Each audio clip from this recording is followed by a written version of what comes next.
안녕하세요. 프라임 법학원의 김진원입니다. 자, 2022년 제20회 사육사 1급 국가시험이 종료되었습니다. 가답안이 공개가 되었고 합격 여부를 어느 정도 알 수 있죠. 자, 합격하신 선생님들, 물론 이제 최종 합격이 나와 봐야 알지만 가답안이 크게 변경이 없기 때문에 이 가답안에서 합격하셨으면 거의 합격을 하게 된 건데요.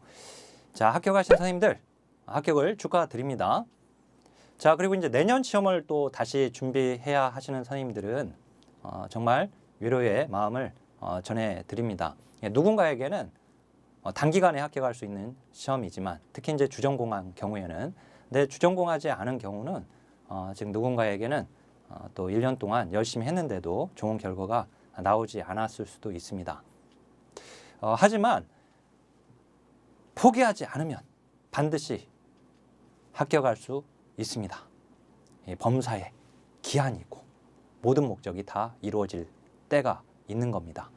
포기하지 마시고 내년 시험을 준비해야 하시는 경우, 특히 이번 총평, 제가 준비한 이 총평 잘 들으시고 시험 공부의 방향 그리고 그 전략을 스스로 좀 찾으셨으면 하는 바람입니다. 제가 지금 배경으로 우리 선생님들 합격 소식을 제가 먼저 띄웠습니다. 우선 합격하신 선생님들은 특히 이제 제 교재와 강의로 공부하시고 이렇게 합격 소식을 전해주셔서 저에게도 너무나 큰 힘이 됩니다.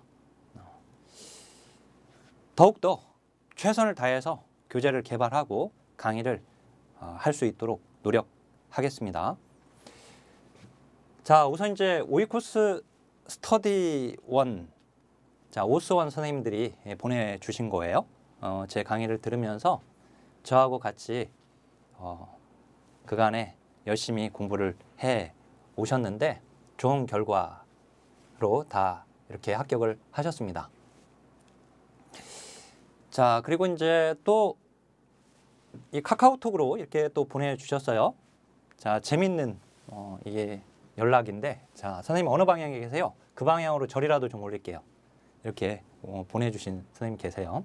자, 그리고 127점 또는 149점, 또 이제 성결대학교 특강의 경우, 또 제가 이제 대학 특강도 지금 하고 있는데 이 대학 특강에 또 참여하신 우리 선생님들이 또 보내주셨습니다. 자, 문자 메시지도 왔어요. 자, 특히 이제 여기 보면 이제 121점으로 합격을 했다고 또 보내주셨어요. 딱 120점만 맞아도 됩니다. 그런데 한 문제 더 맞으셨어요. 자, 축하드리고요. 자, 보면 이제 다양한 환경에서 다양한 여건에서 또 준비를 다들 하신 것들을 볼 수가 있어요. 이게 소식을 전해 듣다 보면.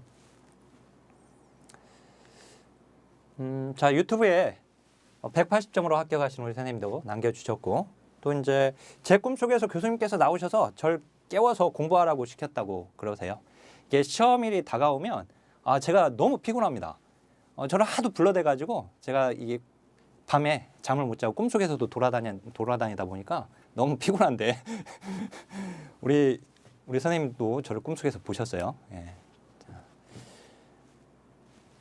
자, 어떻든 이게 합격 수기를 보면 너무나 감사하고 그간의 노력에 대한 결실이니까 정말 저에게는 축제와 같은 시간이기도 하면서, 또한 이제 한편으로 이제 또 내년 시험 준비해야 하시는 선생님들 위로해야 하는 또 시기이기도 합니다. 자, 그러면 제가 총평을 좀 준비를 했는데요. 이번에는 이제 A책형으로만 시험을 봤습니다. B책형이 없었죠. 그죠? A책형, 자, 출제 경향을 제가 완벽 분석을 했습니다. 어떻게 보면 우리 1급 국가시험 관련해서 제대로 된 총평이 없기 때문에 마치 우리 시험과 관련해서 시험 출제위에서 사실은 시험과 관련된 어떤 소감을 좀 얘기를 해야 할 텐데 그거 대신에 그 출제외 대신에 제가 한다는 막중한 소임을 가지고 도움이 될 수 있는 출제 경향 분석을 한번 면밀하게 해 보았으니까요. 한번 이번 시험 또 난이도가 어땠을까 궁금하시잖아요. 그죠? 아마 학교 가신 선생님들도 궁금하실 거예요. 워낙 이제 이번 시험이 19회 시험이 너무 합격률이 높았었기 때문에 이번 20회 시험은 굉장히 어려웠을 것이다 라고 생각이 됐었고 또 예측을 했었는데 그 결과는 제가 뒤에서 말씀드리겠습니다. 자, 우선 제가 분석한 것들을 그 과정을 좀 보여드리려고 면밀하게 좀 적었습니다. 매년 저는 이렇게 지금 이런 방식으로 출제 영역들을 한 문제 한 문제를 보면서 분석을 하고 있습니다. 먼저 인간행동과 사회환경인데요. 여기 목차가 있죠. 이 목차가 있고 그다음에 이제 여기 문제수를 보면 이 표에 보면은요. 먼저 이 앞에 있죠. 이 앞에 표. 앞에 이 문제수. 요거는 19회 때 나왔던 문제수예요. 그러니까 19회 시험에서는 제1장 인간행동 발달 사회복지에서 한 문제가 출제가 되었는데 이번 20회 시험에서는 세 문제가 출제가 되었다는 것이에요. 그리고 이제 뭐 태학이 그러니까 태내기, 영유아기, 그다음에 학령 전기인데 여기서 세 문제하고 여기 두 줄이라는 뜻입니다. 근데 여기 두 문제 한 줄이 나왔다라고 하는 거. 보통 이제 각각의 발달 단계에서는 한 문제씩 출제가 되거든요. 그래서 이제 태내기부터 이제 노년기까지는 각각 한 문제씩 출제가 된다고 기본적으로 한 문제씩 출제가 된다고 보면 됩니다. 물론 이제 이렇게 노년기가 두 문제가 출제가 되기도 했었고 이번에는 그냥 한 줄만 출제가 되기도 했습니다. 한 지문만 선지 하나만. 네. 자, 어떻든 자 분포들을 보면 대략 비슷하죠. 비슷합니다. 자, 여기 정신역동 이론에서 프로이트, 에릭슨, 융, 아들러 4명의 학자가 나오잖아요. 그래서 이제 보통 4문제가 나옵니다. 근데 이번에는 에릭슨이 빠졌습니다. 세 문제가 출제가 됐지만 에릭슨은 어디서 나왔냐면은 아동기에서 문제가 나왔습니다. 아동기, 근면성 대 열등감의 시기. 에릭슨의 내용으로 물어봤거든요. 아동기를. 그러니까 사실은 이제 에릭슨도 나온 거죠. 아동기로 나온 겁니다. 사실은. 근데 뭐 아동기로 그걸 문제를 분류를 한다면 이제 여기서는 세 문제가 출제가 되었습니다. 19회 시험에서는 4문제가 출제가 되었었고요. 자, 그리고 여기 제가 녹색으로 줄을 그었어요. 이건 뭐냐면은 선지 중에 그간에 나오지 않았던 기출론점이 들어간 경우를 얘기합니다. 문제 자체, 아예 7번은 문제 그 한 문제 그 자체 전체가 아예 신개념이에요. 그러니까 삐껴나온 문제예요. 자, 그리고 여기 15번과 같이 제가 이렇게 주황색으로 표시한 거 있죠? 요거는 기출론점에서 나오기는 했지만 어려운 문제예요. 그죠? 근데 지금 신개념 선지가 들어갔음에도 불구하고 18번은 제가 어렵게 표시를 하지 않았습니다. 왜냐하면은 문제는 쉽게 풀렸기 때문에 그렇습니다. 자, 그래서 여기 보면 아예 한 문제 자체가 아예 신개념으로 출제된 것이 7번이었는데요. 예측형 7번에 고전적 조건 형성의 학습 원리가 4가지 학습 원리가 처음으로 시험에 나왔어요. 한 번도 나오지 않았던 거예요. 19년 동안. 근데 이번 20회 시험에서 처음으로 이 논점이 나온 겁니다. 자, 그리고 이제 하나의 선지, 그냥 선지, 기억, 니은, 디귿, 니을의 하나의 선지 또는 1, 2, 3, 4, 5번의 그 선지 중에 한 문제 그 안에 들어가 있는 선지 중에 나온 것이 바로 6번에서 아들러에서의 병적 열등감이 출제가 되었어요. 자, 그리고 이제 한 줄로 나온 거죠. 그러니까 그다음 이제 11번 이제 다중 유목화 논리가 나왔고요. 그다음 이제 18번에서 헌팅턴 병이 나왔습니다. 자, 근데 이렇게 이제 한 줄로 나온 선지가 있다 하더라도 기존의 기출론점을 가지고 문제가 풀려버리게 되면 제가 어렵게 표시를 하지 않았어요. 그러니까 난이도가 있는 문제라고 표시는 하지 않았습니다. 자, 그러면 실제 신개념 문제 한 문제를 좀 다루어 드릴까 하는데요. 자, 여기 보면 이제 고전적 조건 형성의 학습 원리거든요. 이게 그간에 나오지 않았었어요. 고전적 조건화는 뭡니까? 초기 행동주의 학자에 해당이 되죠. 초기 행동주의 누구예요? 파블로프 그리고 왓슨. 자, 무조건적 자극 그다음 이제 조건 자극 이렇게 나와 있는데 사실은 이렇게 이제 문제 자체가 처음으로 나온 거니까 그냥 이런 문제는 굳이 안 맞아도 상관은 없습니다. 이런 문제 틀린다고 해가지고 합격에 크게 영향을 주지는 않아요. 그죠? 예. 뭐 찍어버려도 상관은 없습니다. 자, 근데 여기 이제 시간의 원리, 강도의 원리, 일관성의 원리, 계속성의 원리가 이제 4가지 학습 원리거든요.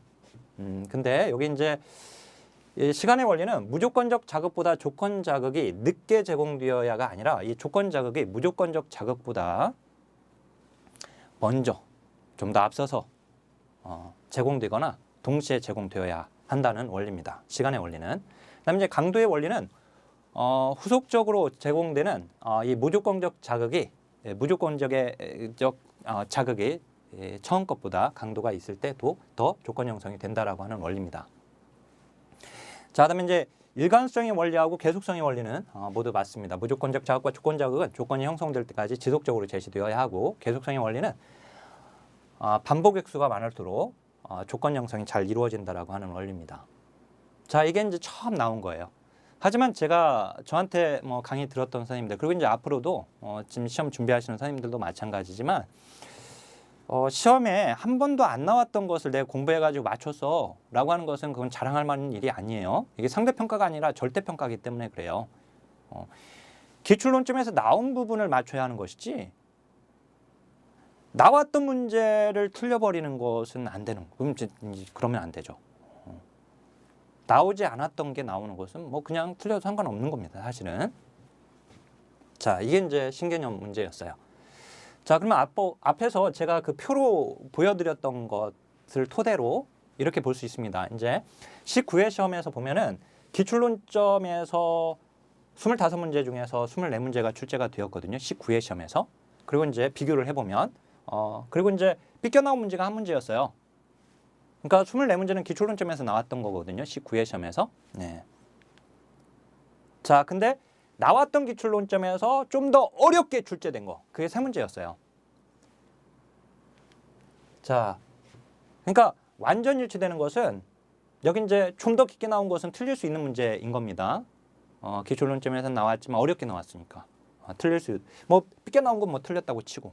그 다음에 어렵게 나온 거 3문제 또 틀렸다고 쳐보세요. 그러면 자, 여기서 이제 24문제에서 3문제 또 빼면 21문제가 남죠. 그러니까 21문제니까 완전 일치는 84%였던 거예요. 자, 그러면 이제 20회 시험은 어땠을까요? 자, 20회 시험을 제가 한 문제 또 한 선지 잘 파악을 해보니까, 자, 20회 시험은 19회 시험에 비해서 보면 한 문제 삐껴 나왔습니다. 아까 그거 앞에 제가 풀어드렸던 그 문제가 삐껴 나왔어요. 그 다음에 나왔던 기출론점에서 나온 24문제 중에서 한 문제가 좀 더 깊게 나왔어요. 그러니까 완전 일치는 92%입니다. 그러니까 인간행동과 사회환경은 19회 시험보다 쉬웠습니다. 19회 시험이 합격률이 높았으니까 20회 시험은 어려워야 하는데 그렇지 않죠. 쉬웠어요. 자, 그러면 이제 한번 조사론으로 가볼까요?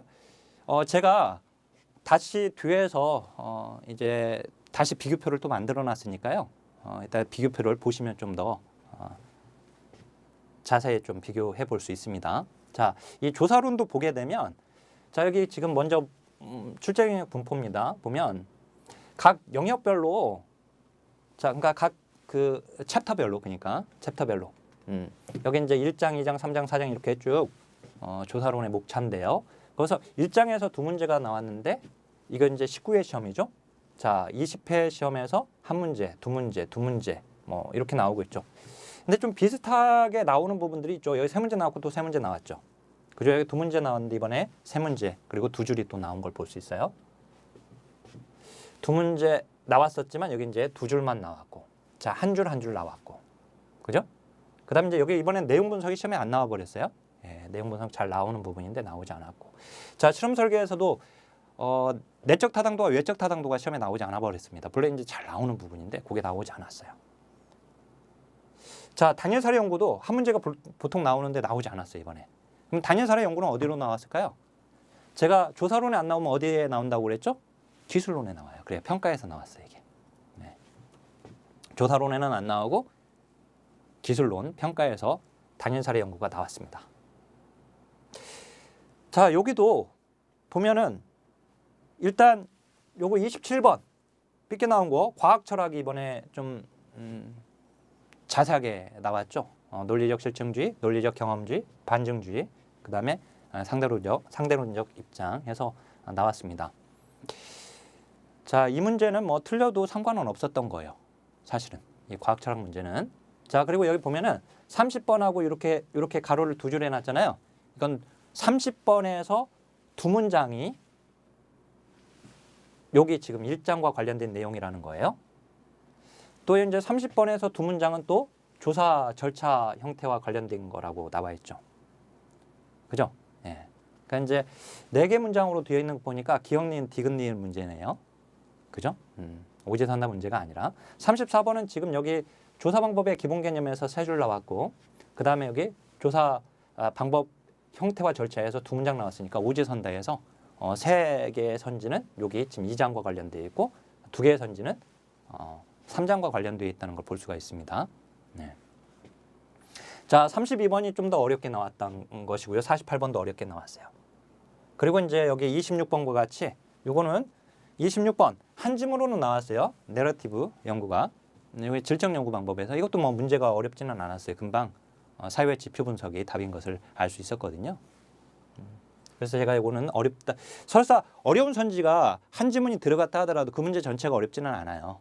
왜냐면은 이미 다른 논점으로 이미 기출 논점 다른 걸로 걸러내면 되거든요. 또는 이제 기존의 기출 논점으로 문제가 풀려요. 제가 그것 때문에 문제 준비했으니까 대표적으로 한 문제씩 준비를 해놨습니다. 영역별로. 다시 한번 설명을 해드릴게요. 자, 그러면 이게 좀 더 깊게 나온 문제입니다. 이게 조사론에서.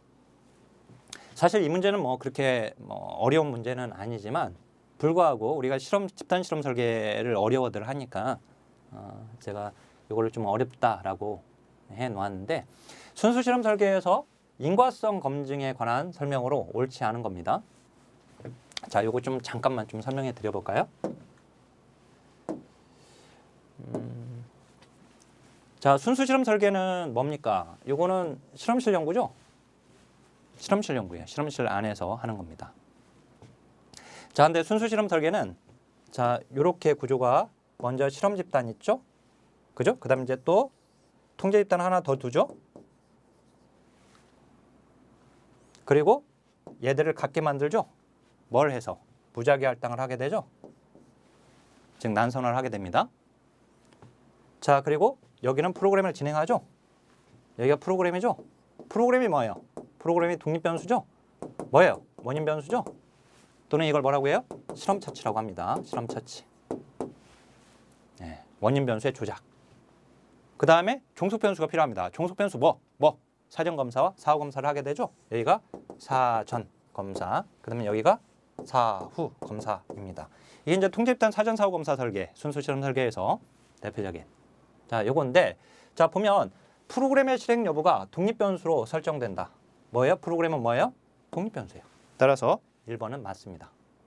그죠? 프로그램 독립변수예요. 실험 처치를 가한 집단, 바로 실험 집단이에요. 그래서 프로그램을 진행하지 않은 집단, 통제 집단이 되죠. 자, 근데 여기 사전 검사를 하는 이유는 뭡니까? 이 무작위 할당을 하게 되면 집단이 같아지지만 사전 검사를 함으로써 실험 집단과 통제 집단 얘들이 같다라고 하는 걸 확인하기 위해서 먼저 검사를 하는 겁니다. 자, 사전 조사에서 실험 집단과 통제 집단의 종속 변수의 측정치는 통계적으로 유의미한 차이가 없어야 돼요. 그래야지 이게 같은 거죠. 이 집단이 같다는 걸 확인하는 거니까. 무작위 할당을 해서 같아졌지만 사전 검사를 해가지고 확인하는 거예요. 그러니까 서로 차이가 없어야 돼요. 맞네요? 그죠? 예. 즉 보세요. 노인 우울증 프로그램이 노인의 우울감에 영향을 주는지를 보기 위해서 우울증이 있는 어르신 여기 5명, 여기 5명을 배치를 시켰어요.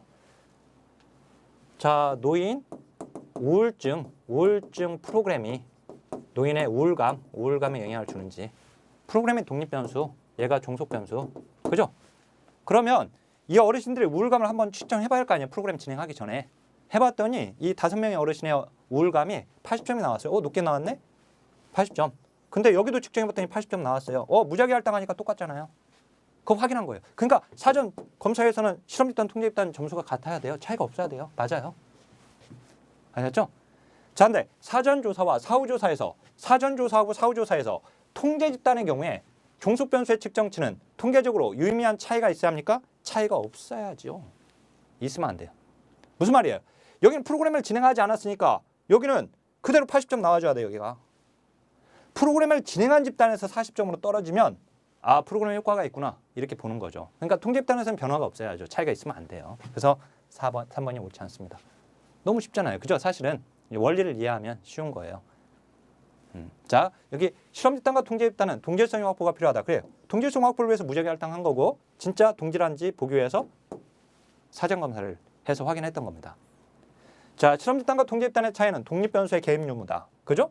실험 집단과 통제 집단의 차이는 뭐냐? 얘의 차이는 여기는 프로그램을 진행한 독립 변수를 개입했다는 거예요. 얘는 프로그램을 진행하지 않았다는 거예요. 그죠? 실험 처치를 했다, 안 했다. 그래서 여기는 실험 집단인 거예요. 그래서 이것도 맞는 거죠. 자, 이제 조사론 난도 분석 보겠습니다. 결국 어렵게 나왔느냐 아니냐는 기출론점에서 많이 나왔으면 어렵지 않은 거죠. 삐껴나온 문제가 많이 나오면 신개념 출제가 많이 나오면 어려운 것이기 때문에 제가 기출론점 출제 비중을 봐드리고 있는 겁니다. 자, 이 조사론을 보게 되면 19회하고 20회를 비교를 해보면은요. 여기 지금 삐껴나온 문제 한 문제 그리고 나왔던 논점에서 어렵게 나온 거 한 문제 빼버리면 25문제에서 두 문제 빼면 23문제가 남죠. 그러니까 23문제니까 92%가 되게 됩니다. 올해는 60%만 넘기면 되는데요. 그죠? 마찬가지 지금 20회를 보게 되면 우리 20회 시험에서는 삐껴나온 문제 한 문제, 그 다음에 나왔던 문제에서 깊게 나온 게 두 문제였어요. 그래서 완전 일치는 22문제가 돼서 88%가 되게 됩니다. 그러니까 조사로는 19회 시험보다 20회 시험이 좀 더 어렵게 나왔네요. 그죠? 자, 실천론 보게 되면 실천론도 여기 앞에 먼저 각 챕터별로 19회 때 나왔던 문제 수고요. 20회 때 나왔던 문제 수입니다. 그리고 이제 20회 우리 A 책형에서 해당 문항 번호들을 제가 여기다 넣어놨고 지금 이제 우리 큐넷에 시험지가 올라왔거든요. 시험을 보신 선생님들은 시험지 가지고 있으니까 해당 번호들 같이 참조하시면 되겠고요. 특히 여기 19번은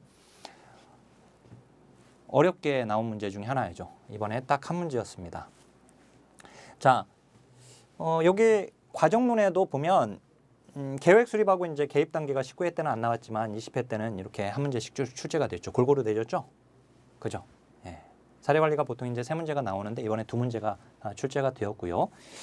자, 그러면 19번 좀 더 어렵게 나왔다라고 하는 게 뭘까? 바로 요겁니다. 인권의 특성이에요. 인권 특성이 보편성이 19회 시험에서 나왔어요. 이게 19회 시험에서 출제를 해줬는데 인권 문제가 근데 20회 시험에서 연달아서 문제를 냈습니다. 바로 이번에는 이 세 가지 인권 특성에서 보편성은 출제가 되었고요. 19회 시험에서 20회 시험에서 연달아서 다시 불가양성, 불가분성을 물어본 겁니다. 그러니까 보면은 우리 시험이 삐껴 나오잖아요. 그러면 그 신개념 문제에서 그 다음에 연달아서 다시 물어봐요. 그죠? 그런 문제의 대표적인 문제 이게. 자, 그러면 이제 실천론도 보면 난도 분석을 보게 되면은요. 19회과가 좀 비교를 해보는 겁니다. 19회. 19회 시험에서 92%가 완전 일치됐지만 20회 시험은 96%입니다. 그러니까 실천론으로 보게 되면 이번 시험이 더 쉬웠네요. 19회 시험보다. 그죠? 예. 20회 시험이 어려워야 하는데 왜 그렇지? 그죠? 예, 이건 이제 이따가 뒤에서 봐야 합니다. 한번. 예. 다음에 기술론을 한번 봐보죠. 이제 기술론. 기술론은 자, 여기 보니까 각 챕터별로 모델들이 이렇게 문제가 나오잖아요. 그죠? 모델은 제가 적어도 한 문제씩 출제가 된다고 그랬잖아요. 그죠? 한 문제씩 출제가 된다라고 생각하라고 했습니다. 그래서 우리 실천 기술론은 하나는 모델이 이제 하나의 기둥이고 그다음에 가족이 있고 그다음에 집단이 있는 겁니다. 앞에는 전문서, 뒤에는 기록, 평가까지 이렇게 있는 거죠. 제가 조사론에서 이 단일 사례 연구 문제가 조사론에서 문제가 나오지 않았는데 이번 실천 기술론에서 문제가 여기서 나온 거예요. 이 50번이 바로 단일 사례 설계 문제거든요. 예. 자, 이렇게 나왔어요. 자, 해당 문항들 여기 보면 여기 심리사회 모델을 보면 여기 문제가 0문제였는데요. 19회 시험에서 20회에서 한 문제 그리고 한 문장이 나왔어요. 제가 요거는 지금 문제를 풀어 드리려고 하는데 그 이유는 바로 뒤에서 설명하겠고요. 여기 보면 이제 삐껴 나온 문제 38번 아예 한 문제로 출제가 되었습니다. 삐껴서 문제가 나왔죠. 이건 뭐 찍어도 상관은 없었던 겁니다. 사실은. 그다음 이제 여기 45번. 자, 여기 보헤네 다세대 가족 치료가 출제가 되었는 물론 이제 기출 논점으로 충분히 풀렸어요. 자아분화가 답이었었거든요. 그러니까 45번 사실 삐껴 나온 그러니까 새로운 선지들이 나왔다 하더라도 정답 고르는 데는 어려움이 없기 때문에 여기에다가 뭐 이 주황색으로 표시를 하지 않았던 겁니다. 오히려 주황색으로 표시된 거 42번, 그다음에 31번, 50번이 좀 더 어렵게 출제가 되었던 거예요. 아셨죠? 자, 그러면 제가 요거 이제 교과목 지침서 변경 내용입니다. 사실은 제가 요거 뭐 좀 더 깊게 문제보다도 보면은 자, 봐드리면 이제 심리사회 모델 계획기법인데 요거 봐드릴게요. 지침서 개정과 관련되어 있어요. 무슨 말이면 우리 교과목 지침서가 뭐 개정되었습니다. 뭐 이런 저런 얘기들이 있죠. 실제 개정이 되었어요.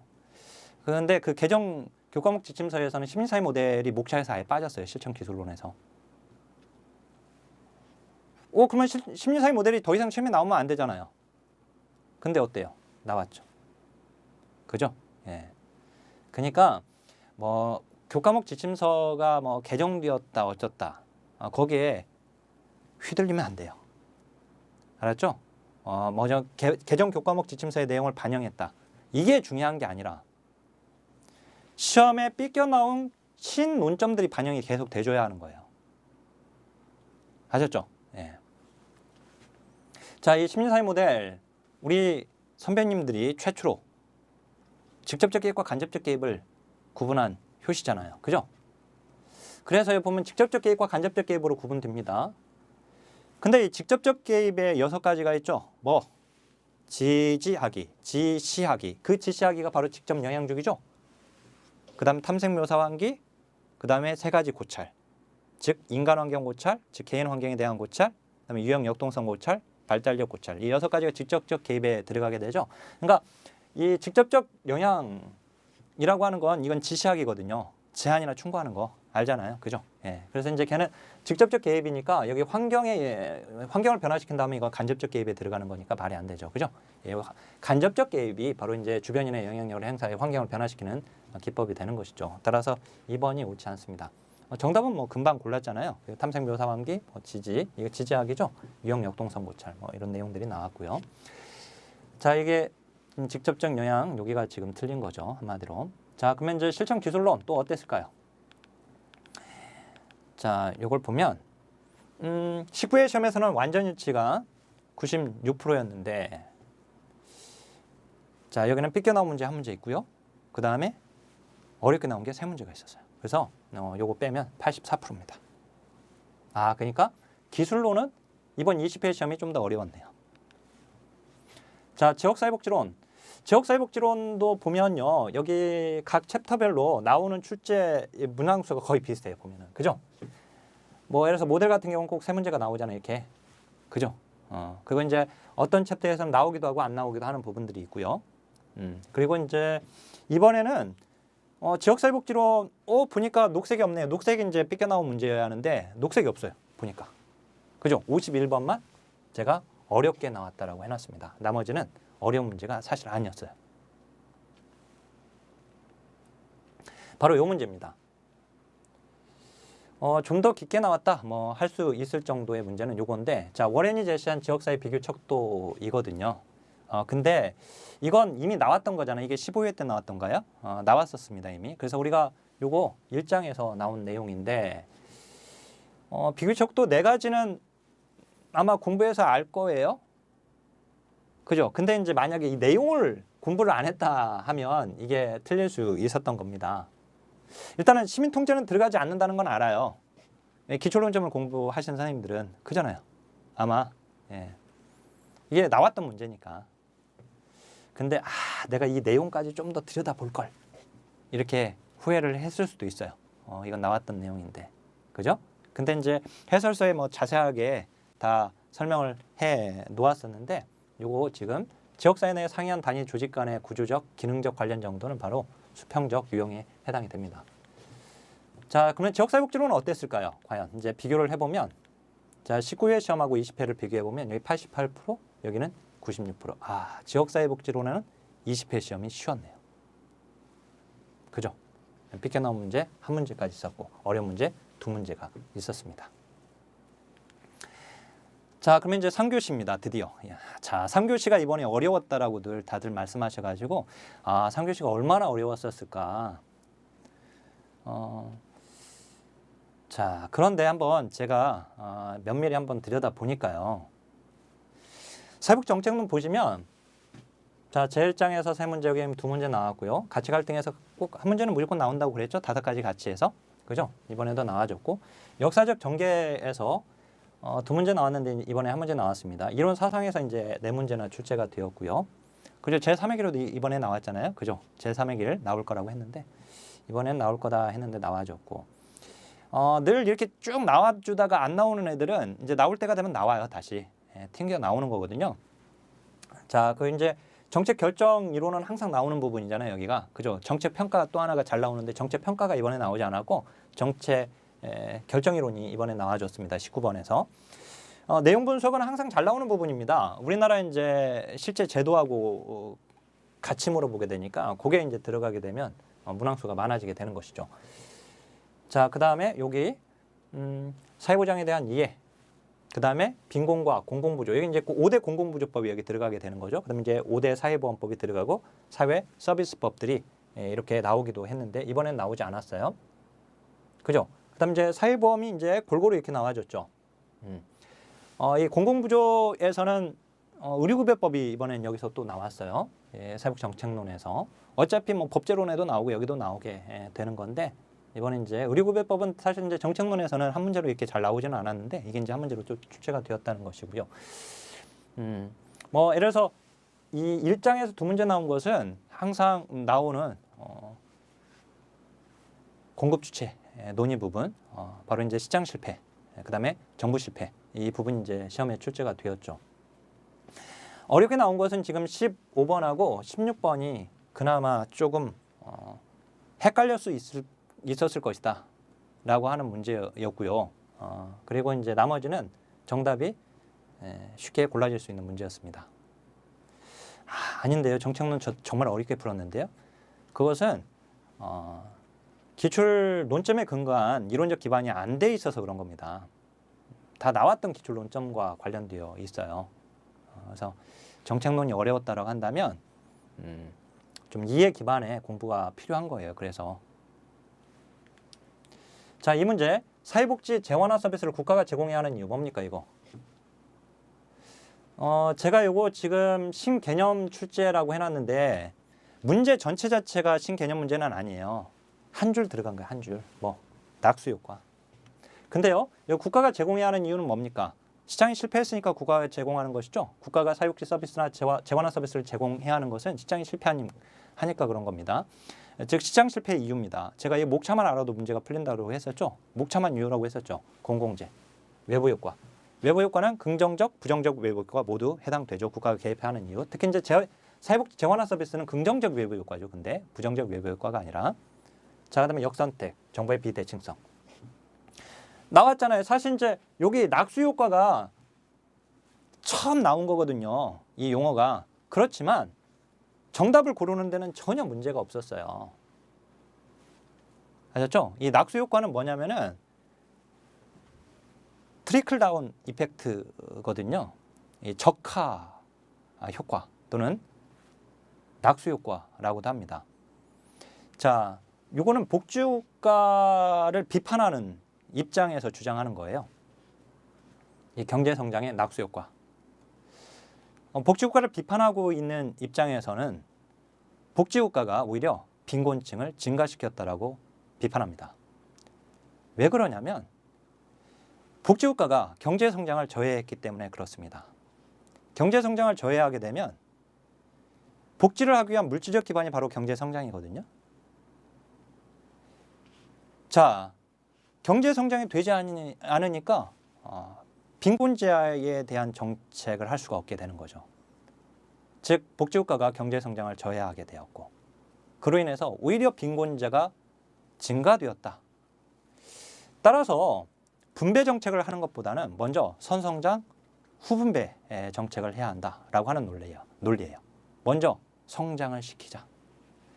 즉 대기업에 먼저 쏟아부으면 투자하면 대기업이 성공해야지 그 다음에 중소기업, 그 다음에 그 밑에 작은 기업, 소기업들까지 하청 이런 사업들 이런 것까지 쭉 내려간다 이거예요.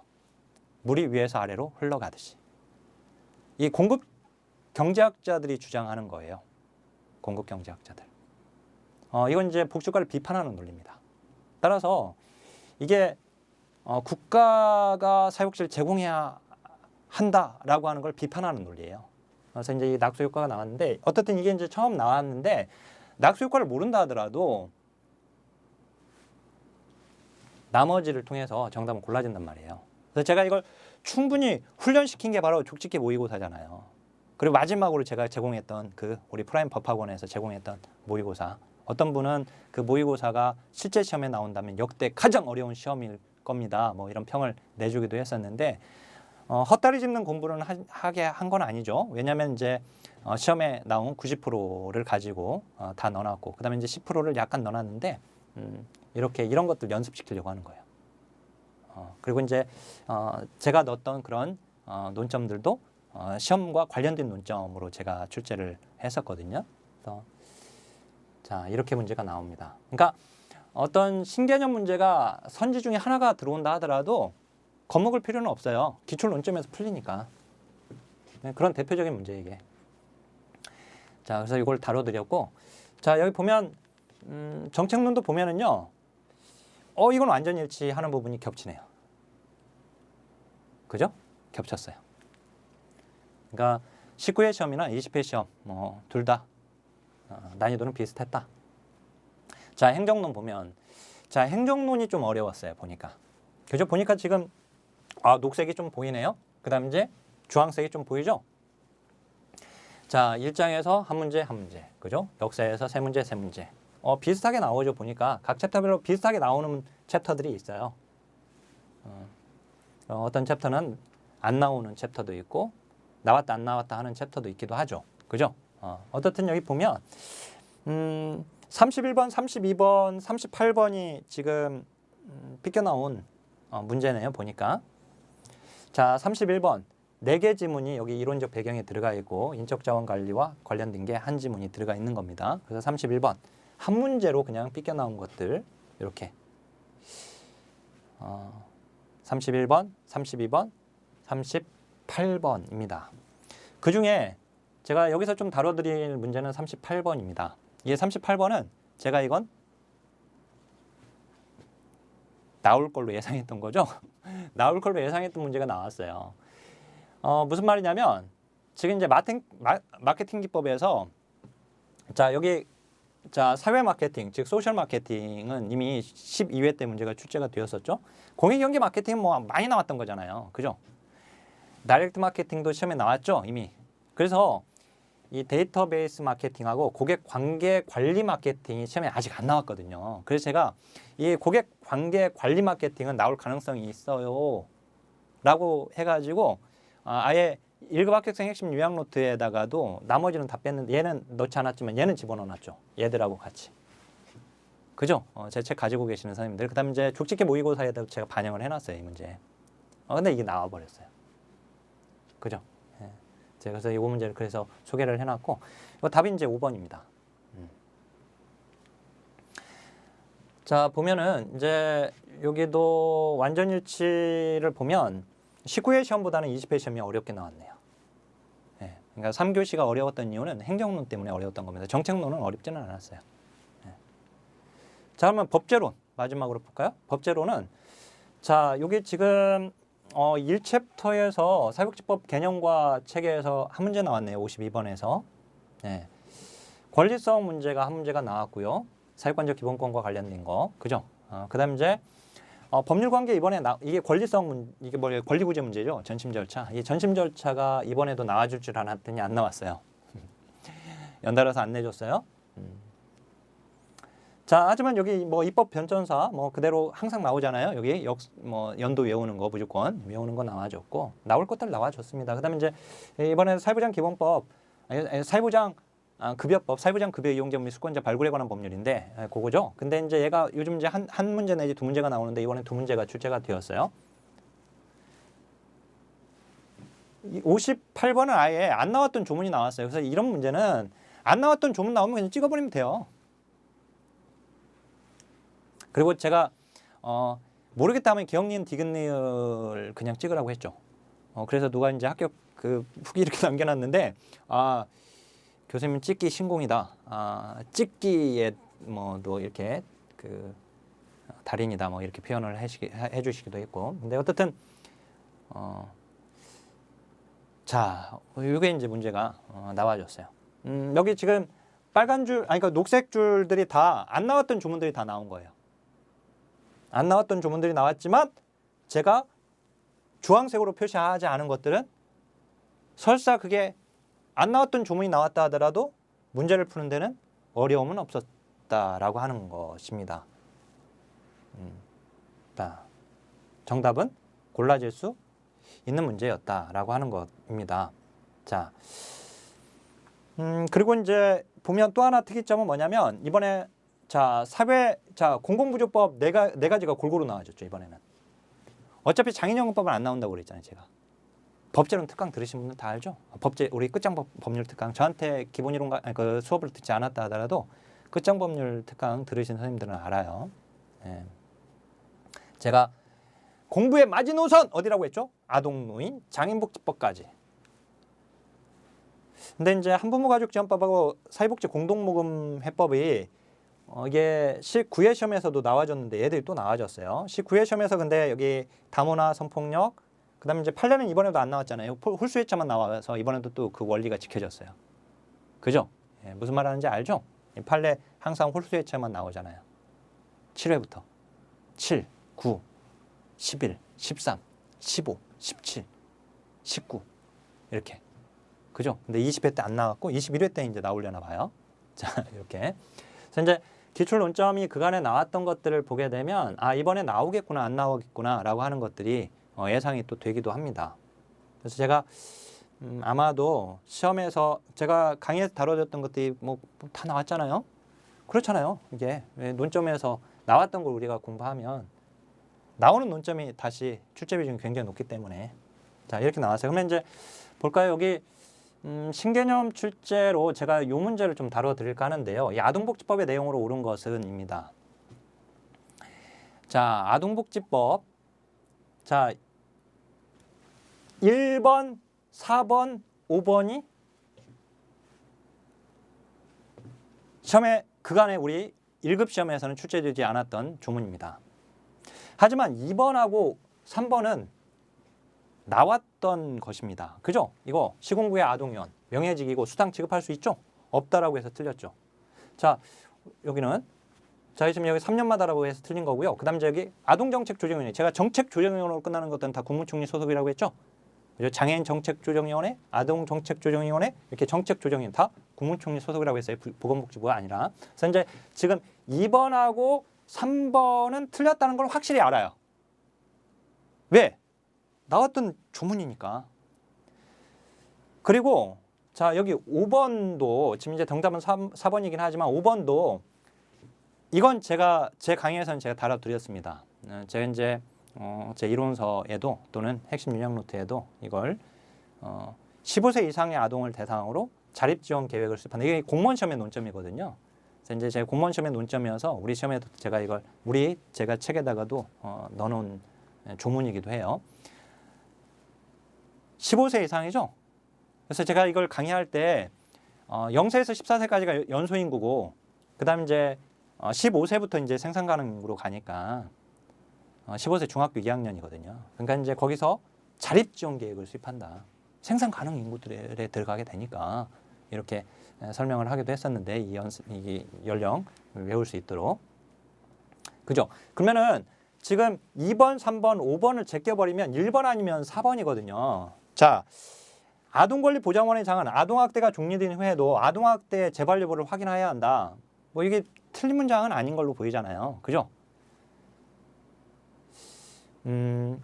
근데 이게 뭐 틀렸나? 그 1번 아니면 이제 4번에서 곤란해 하거든요. 근데 보세요. 시장군수구청장은 보호조치 중인 보호대상 아동의 양육 상황을 3년마다 점검해야 한다.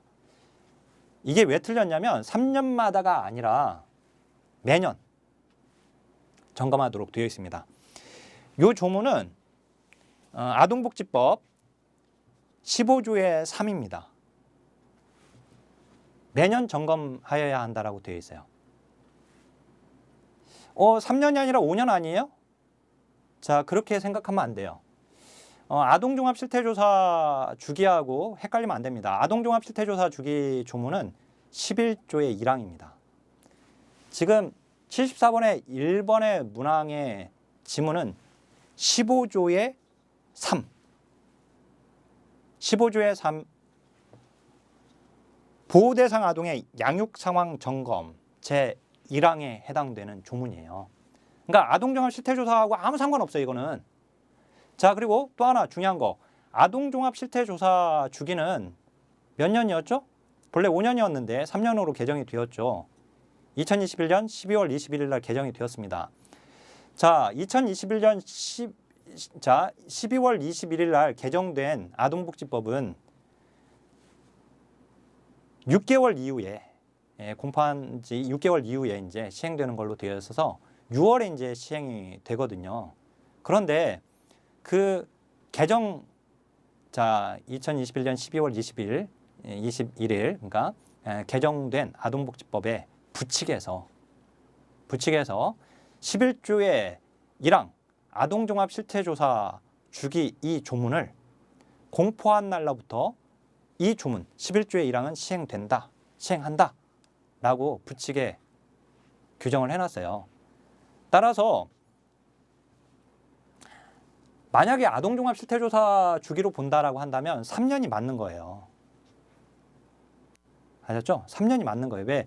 우리 공고문 제3쪽에 보면 시험일 시행일을 기준으로 해서 법이 개정되고 시행됐으면 그건 시험에 그대로 적용되는 걸로 되어 있습니다. 근데 다시 한번 말씀드리면 11조의 1항 아동종합실태조사 주기는 공포한 날로부터 시행한다라고 부칙에 규정함으로써 이 공포한 날이 바로 2021년 12월 21일이 공포한 날이었거든요. 그때부터 시행된 거예요. 그래서 제가 이건 끝장 법률 특강에서 다 설명해 드렸던 내용이고 몇몇 질문들이 있어서 제가 좀 더 자세하게 지금 다시 말씀을 드리는 겁니다. 다시 한번 이 1항은 아동종합실태조사 주기 그 조문하고는 아무런 상관이 없다. 알았죠? 그리고 아동종합실태조사 주기는 만약에 우리 시험에 나왔다 하더라도 그것은 5년으로 풀었으면 안 되고 3년으로 풀었어야지 된다. 알았죠? 혹시라도 공무원 시험을 준비하시는 선생님들이 계신다면 이제 6월에 시행된다라고 생각하면 안 되고 그거는 아예 바뀌었다. 이렇게 알고 있어야 합니다. 잘못 알고 있으면 안 돼요. 절대. 혹시라도 또 공무원 시험을 준비하시는 선생님들이 계실 수 있기 때문에 진짜 그런지는 법제처 검색하셔가지고 아동복지법을 검색을 해보세요. 다 확인이 가능해요. 그래서 이제 그 개정 연역으로 검색하면 쭉 나오거든요. 그러면 2021년 작년이니까 12월 21일 개정된 그 아동복지법을 클릭해보세요. 그리고 그 끝에 부칙을 한번 봐보세요. 11조의 1항을 같이 봐보시면 11조 1항이 개정되어 있고 그 다음에 부칙에 그렇게 공포한 날로부터 시행한다라고 되어 있습니다.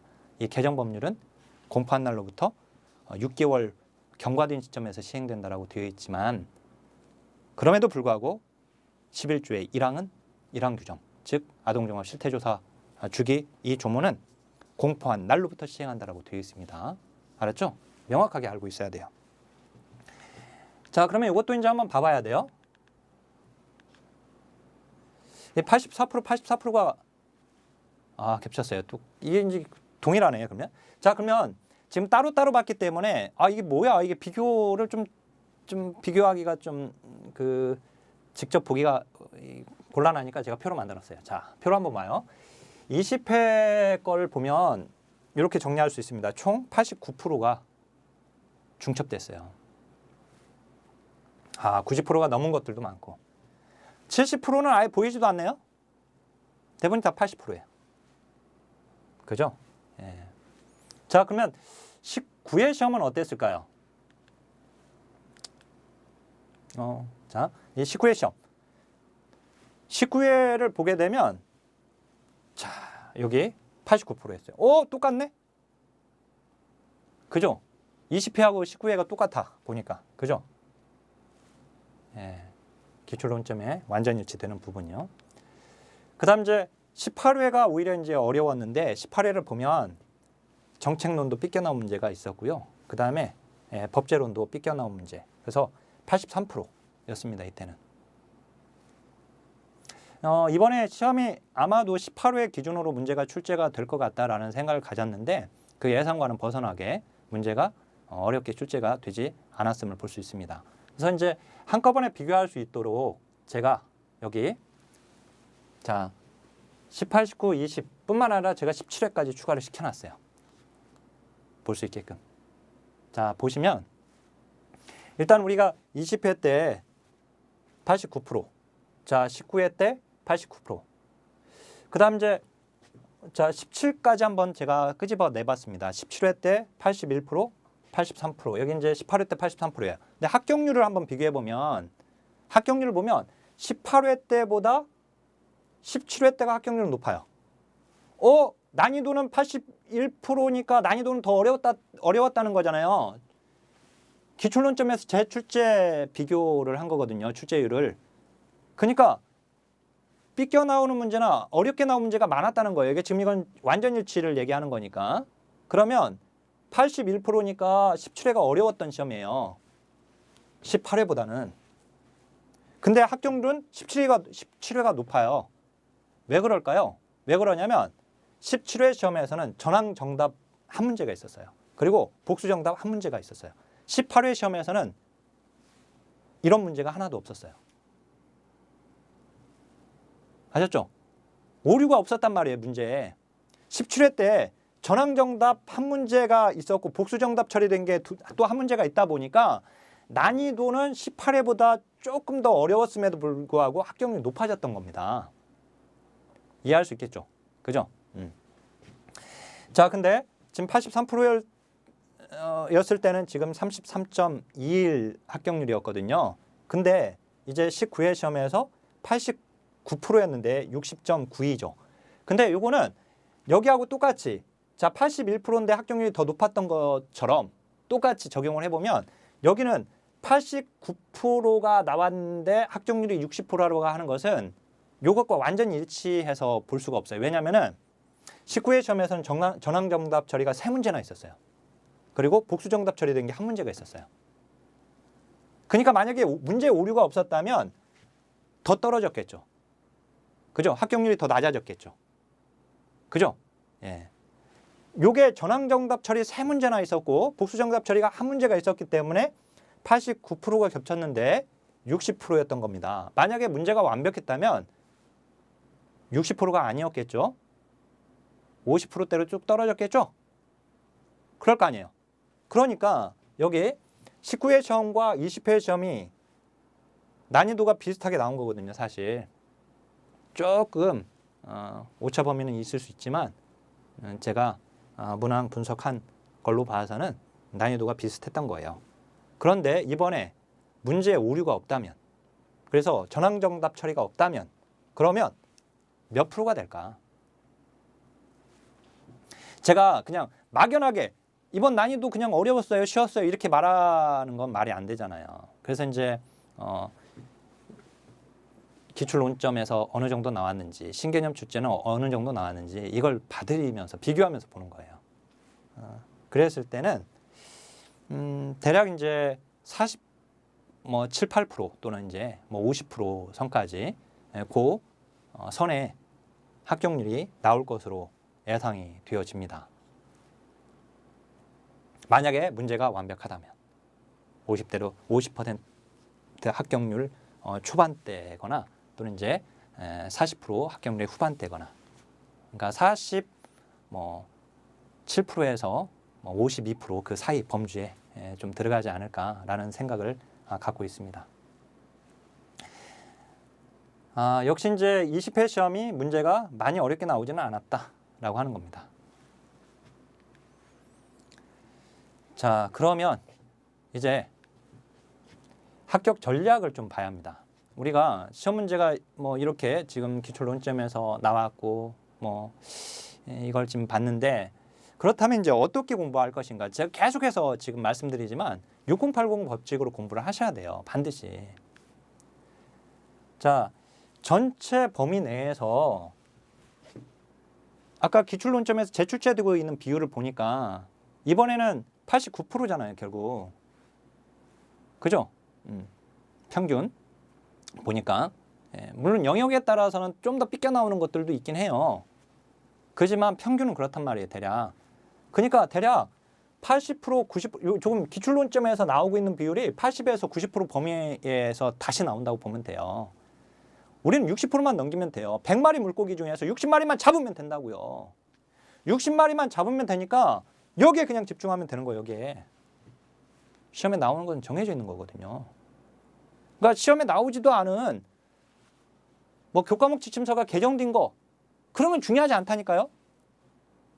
그것보다 중요한 건 시험에 삐껴 나온 신규 논점들이 이제 계속해서 정리되어지는 게 중요한 거예요. 책이 개정될 때마다 아까 새롭게 나왔던 것들, 그걸 계속해서 포함을 시켜줘야겠죠. 그런 이론서로 또 공부를 해야 하고 그런 강의로 공부를 하셔야 하는 겁니다. 지나치게 너무 많은 뭐 8권으로 되어 있는 책 너무 많아요. 그게 무슨 말이면 너무 쓸데없는 기출 논점을 많이 담고 있단 말이에요. 그러니까 나오지도 않았던 내용을 너무 많이 담고 있단 말이에요. 그러니까 강의가 참 좋네, 와 수험 적합성이 있는 강의네, 그건 다른 거예요. 그래서 다시 한번 강조드립니다. 만약에 내년 시험을 합격하고 싶으시다면 이 원리에 의해서 공부를 하셔야 돼요. 알았죠? 시험에 나온 부분에 집중하자. 그렇다면 기출표기가 정확하게 되어 있는 그런 이론서, 기출 논점을 정확하게 간파하고 있는 그런 강의, 그게 중요한 거예요. 자, 그래서 제가 이제 6080 합격 전략을 좀 몇 가지만 말씀드리고 이 총평을 마치도록 하겠습니다. 결국은 이제 내년 시험을 2023년 21회 시험을 공부해야 하는 선생님들에게 해드리는 충원입니다. 자, 이론서로, 자 다시 한번, 어떤 사람에게는 1급 국가시험이 어려운 시험이 아닙니다. 뭐 며칠 만에 합격했다라고도, 또는 뭐 한 달, 또는 심지어는 뭐 며칠만으로도 공부하고 합격했다. 마치 자 그렇게 올리는데, 자 이제 주전공자들의 경우에는 단기간에 합격이 가능해요. 그렇지만 며칠만으로 준비하는 것은 위험성이 너무 크고요. 자 적어도 뭐 주전공자인 경우에는 뭐 2, 3개월은 준비를 하셔야지 안정적으로 공부를 하는 겁니다. 근데 주전공자가 아니면은요, 주전공자들의 합격 후기를 읽고 나도 저렇게 공부해야지, 그러면 안 돼요, 절대. 4년 동안 공부한 애들하고 어떻게 4년 동안 공부하지 않은 그런 상황하고 어떻게 이게 같을 수 있습니까? 그죠? 그래서 여기 보면 기본적으로 내가 이론적 기반이 좀 낮다, 주전공을 하지 않아서, 그리고 이제 공부한 지 꽤 거기다가 또 오래되었다, 그러면 또 직장생활까지 병행하고 있으면 먼저 시간이 있을 때 이론서로 이해 원리 중심으로 공부를 하셔야 돼요, 반드시. 이해 원리 중심으로 공부를 안 하니까 암기할 내용도 너무 많아지는 거예요. 원리를 깨우치면 사실 암기를 굳이 안 해도 되는 것들도 많거든요. 알았죠? 그래서 내가 암기력이 좀 떨어지는데 그럴수록 이론 강의를 가지고 공부를 해야 돼요. 근데 이론서가 또 한 권으로 되어 있는 책으로 공부하는 건 좋지 않아요, 절대. 강의는 그래 이해 있게 좀 이렇게 강의하는 것 같지만 한 권으로는 또 기출론점을 담고 있기가 어려워요. 제가 해보니까 제가 이제 통합이론서 3권으로 되어 있는데 이론서가 3권 정도는 돼줘야 돼요. 한 권은 핵심 요약 노트로 따로 있으니까. 자, 어떻든 이해 원리 중심으로 해야 하고, 두 번째, 그 다음에는 기출론점을 간파해야 돼요. 근데 기출문제를 볼 때에는 많이 팔린다, 베스트셀러다. 자, 베스트셀러는 정말 홍보를 위한 그런 문구들이고, 기출문제집을 정할 때에는 선생님들이 뭘 보고 선택하셔야 하냐면, 그 해당 기출문제집의 해설과 보충 설명과 오답풀이가 상세한지를 봐야 돼. 그래서 독학으로도 내가 볼 수 있는지를 봐야 돼, 반드시. 해설 딸랑 두 줄 집어넣은 그런, 그리고 이제 이게 옳지 않은 것은 3번이면 왜 옳지 않은지 해설 들어가고, 나머지가 옳은 문장이면 왜 옳은 문장인지 보충 설명이 들어가거나, 또는 옳은 걸 고르라고 했으면 3번이 옳지 않으면 옳지 않은 것에 대한 해답, 옳은 걸 고르라고 했으면 3번이 옳은 거에 대한 해설, 그 다음에 나머지 틀린 문장에 대한 오답풀이가 들어가줘야 하거든요. 그래서 기출문제집을 정할 때에는 반드시 해설, 보충 설명, 오답풀이가 잘 되어 있는지를 보셔야 돼요. 다 그냥 수험서가 그게 그거다라고 생각하지 마시고요. 자, 그래서 이제 기출 해설이 잘 되어 있는 그런 책으로 기출론점을 간파해야 합니다. 그래서 그 챕터를 공부하고 그 챕터에서 나왔던 기출문제를 진도별로 되어 있는 이 기출문제집을 가지고 기출론점을 간파를 하는 게 중요하다. 그 다음에 이걸 이제 이론과 기출론점을 반복해야 돼요. 그래서 이제 거기에서 이제 제가 준비하고 있는 책에서는 핵심 요약 노트, 이론서로 공부하고 역대 기출문제집으로 공부했으면 그 다음에 핵심 요약 노트로 다시 한번 이론을 공부 최종 정리하고 다시 한번 구개념 회차별 기출문제집이나 또는 가지고 공부했던 역대 기출문제집을 가지고 다시 반복해서 회독을 해야 합니다. 계속 N회독을. 그 다음 이제 마지막으로 시험 앞두고 족집게 모의고사로 실전 연습을 해야 합니다. 모의고사는 공부를 해야 하는 이유가 두 가지 이유예요. 하나는 이제 실전 연습하는 것이고요. 또 하나는 뭐냐면 어차피 시험 80% 90%에서 다시 나오는 걸 해드렸잖아요. 그죠? 그러니까 그러면 모의고사도 시험에 나온 것들로 만들어진 모의고사여야지 돼요. 20년 동안 시험에 한 번도 안 나왔던 걸 가지고 문제를 만드는 건 누구라도 만들 수 있는 거예요. 선생님들도 만들 수 있고 저도 만들 수 있고 그냥 만들 수 있어요, 그건. 근데 그렇게 만들어진 모의고사를 가지고 공부하는 것은 그건 헛다리 짚는 공부입니다. 그렇게 공부하면 안 돼요, 절대. 모의고사도 그렇다면 기출론점을 잘 공부를 했는지 안 했는지를 점검할 수 있는 모의고사여야 하거든요.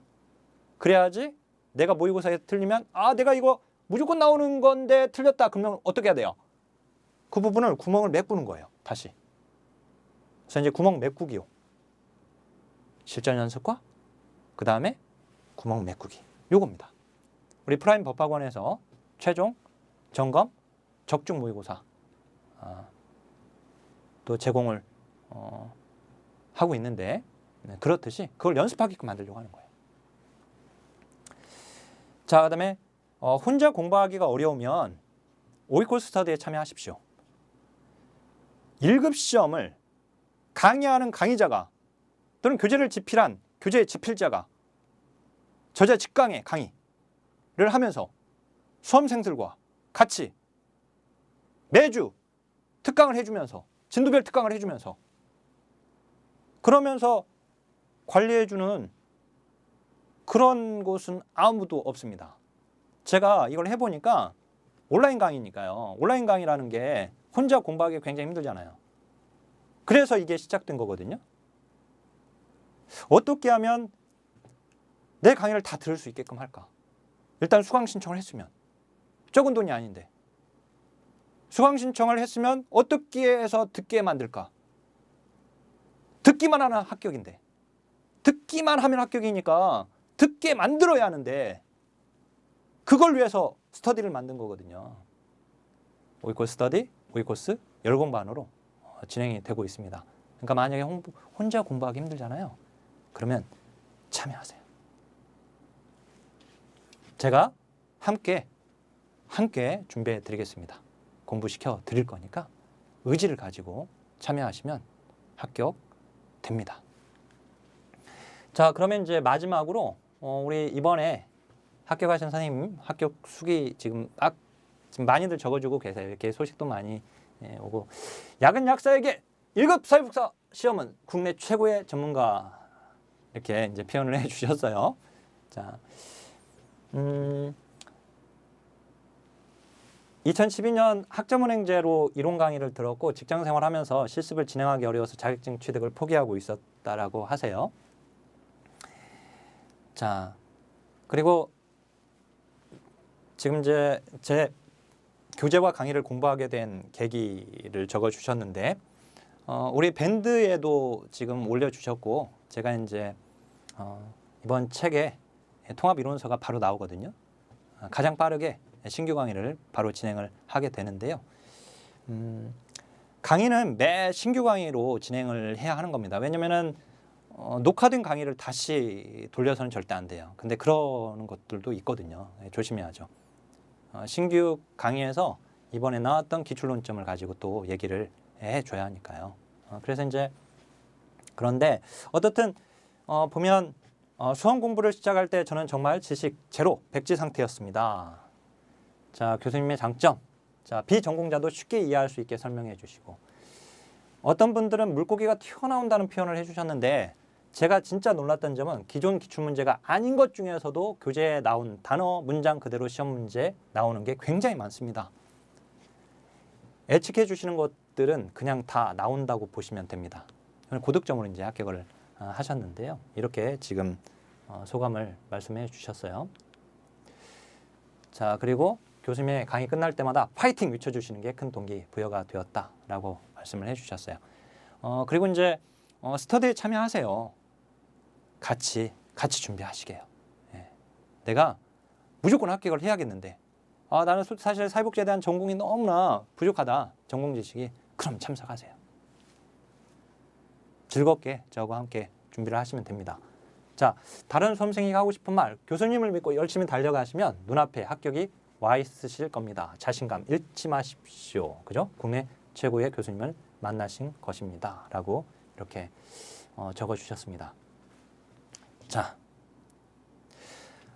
지금 합격 수기에서 우리 선생님이 제가 해드리고 말씀드리고 싶었던 얘기들 좀 적어주셨는데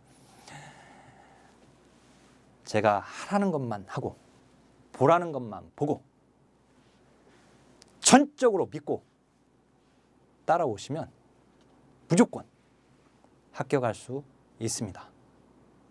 내가 기초가 아예 없어도 걱정하지 마세요.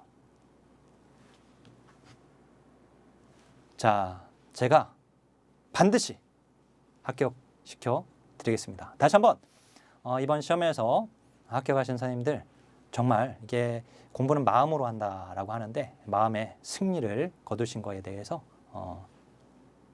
자, 진심으로 축하드립니다. 자, 그리고 이제 내년 시험을 준비해야 하시는 선생님들 지금 이 강의를 접하셨으면 정말 우리 선생님 행운이십니다.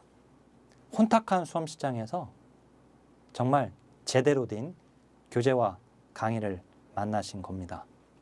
제가 자신 있게 우리 선생님의 합격을 제가 보증해 드리도록 최선을 다해서 교재와 교재 집필 그리고 강의에 최선을 다할 것입니다. 그리고 제 교재와 강의로 공부하신 선생님들 항상 저한테 카톡으로 아예 전화번호가 공개되어 있기 때문에 010-3182-3182-1385번입니다. 언제든지 카톡으로 질문 주시고 공부 방법 저한테 질문하시면 제가 성심성의껏 답변 드리겠습니다.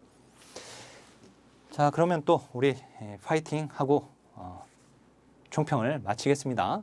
자, 2023년 제21회 사회복사 1급 국가 시험을 준비하시는 선생님들 모두의 합격을 위하여 하나, 둘, 셋, 파이팅!